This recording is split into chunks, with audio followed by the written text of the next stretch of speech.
kita ada di segmen terakhir dalam debat pertama calon presiden 2024. Ya, di segmen sebelumnya kita sudah menyaksikan para calon presiden saling berdebat dan juga beradu argumentasi. Ya, pada segmen terakhir ini kita akan menyimak pernyataan pamungkas dari masing-masing calon presiden. Kami mohon para calon presiden untuk maju ke panggung menyampaikan pesan penutupnya. Baik, kami persilakan kepada bapak-bapak calon presiden untuk kemudian merapat menuju ke panggung utama. Ya, dan untuk itu kami awali dari calon presiden nomor urut 1 kepada Bapak Anies Baswedan. Waktu Anda 2 menit, dimulai dari sekarang. Di sini. Silakan, Pak. Saya rasa kita sama, rakyat Indonesia, saya, kita semua.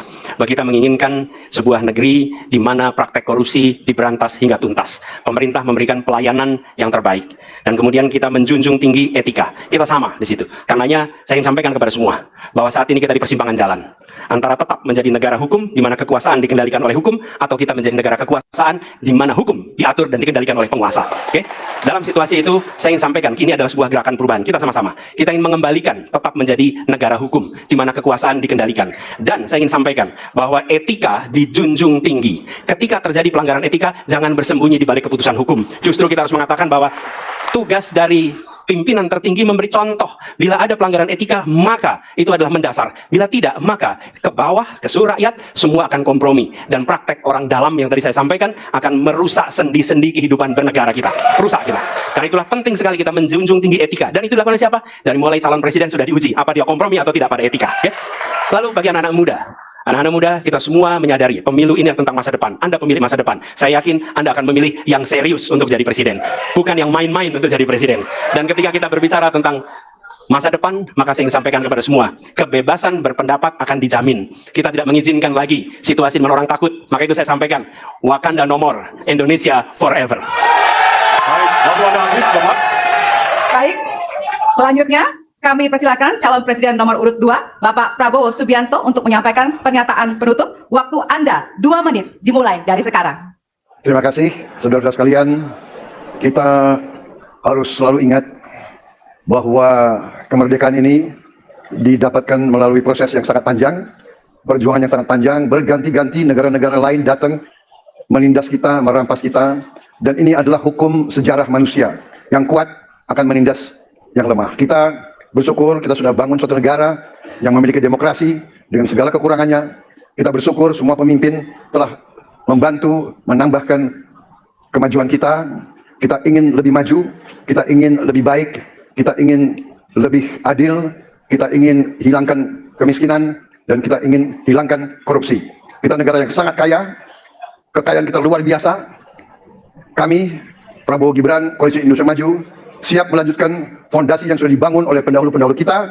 Kita yakin Indonesia akan melompat menjadi negara hebat, negara maju, negara makmur, negara adil. Hanya dengan demikian. Tetapi syaratnya kita harus rukun, kita harus bersatu, kita tidak boleh menghasut, memecah belah.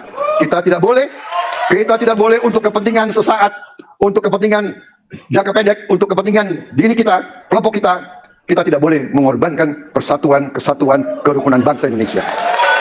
Hanya dengan kerukunan, hanya dengan kearifan, hanya dengan kebersihan jiwa, tidak dengan permainan kata-kata retorika, tapi sungguh cinta tanah air, Indonesia akan maju. Negara hebat. Terima kasih. Terima kasih. Baik. Ya, dan yang terakhir kita akan menuju ke calon presiden nomor urut 3, Bapak Ganjar Pranowo. Waktu Anda 2 menit, dimulai dari sekarang. Terima kasih. Ini panggilan sejarah buat Ganjar Mahfud. Ganjar seorang anak polisi berpangkat tidak tinggi, bertugas di kecamatan. Pak Mahfud, bapaknya pegawai kecamatan. Kalau kita berada pada momentum yang sama, kami dan Pak Mahfud ini adalah orang kecil yang kalau bapaknya rapat kira-kira anggota Forkompimcam. Kami hanya di level kecamatan. Kami telah terbiasa mencoba mendengarkan keluh kesah rakyat.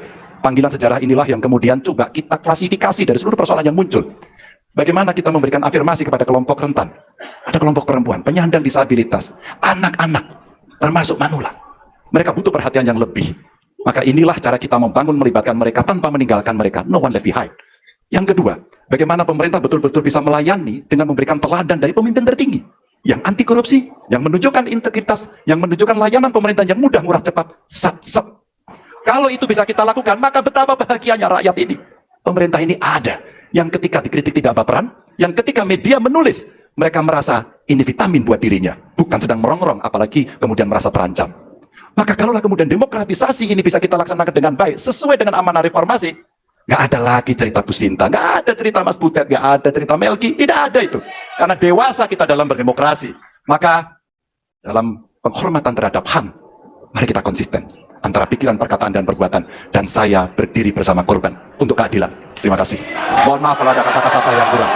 Baik, waktunya habis, Ya. pas sekali. Baik, hadirin, kita berikan tepukan yang paling meriah untuk para calon pemimpin Indonesia. Ya, kita sama-sama menjadi saksi dari ketiga calon presiden yang tentunya beradu ide, gagasan, dan juga program-program. Tentunya inilah akhir dari debat pertama Capres 2024. Masih akan ada 4 debat lagi yang akan diselenggarakan oleh Komisi Pemilihan Umum Republik Indonesia. Dan semoga debat pertama ini mampu menjadi referensi Anda untuk memantapkan pilihan Anda pada 14 Februari 2024. Ya, tentunya kami mengimbau, jangan sia-siakan hak pilih Anda pada 14 Februari